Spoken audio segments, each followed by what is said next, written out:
How would you respond to somebody who says that Marxism Leninism is authoritarian? So my first response would be to beg them, and I mean beg them, to read Frederick Engles On Authority. It's free online. You can find it on Marxist.org, and it takes 10 or 20 minutes to read the whole thing.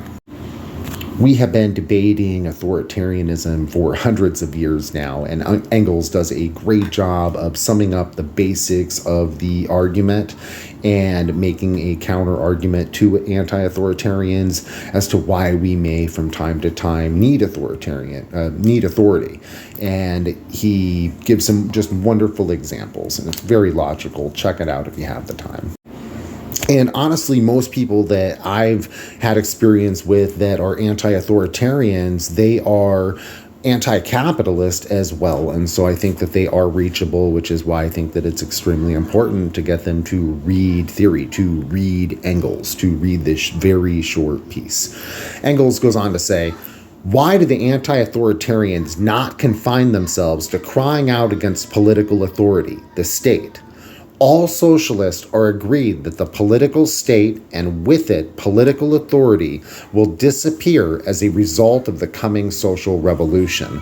That is, that public functions will lose their political character and will be transformed into the simple administrative functions of watching over the true interests of society.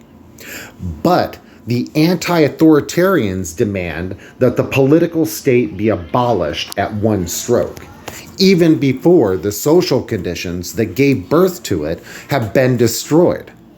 They demand that the first act of the social revolution shall be the abolition of authority. Have these gentlemen ever seen a revolution? A revolution is certainly the most authoritarian thing there is. It is the act whereby one part of the population imposes its will upon the other part by means of rifles, bayonets, and cannon. Authoritarian means, if such there be at all, and if the victorious party does not want to have fought in vain. It must maintain this rule by means of the terror which its arms inspire in the reactionists. It ends, therefore, either one of two things. Either the anti-authoritarians don't know what they're talking about, in which case they are creating nothing but confusion, or they do know, and in that case they are betraying the movement of the proletariat. In either case, they serve the reaction.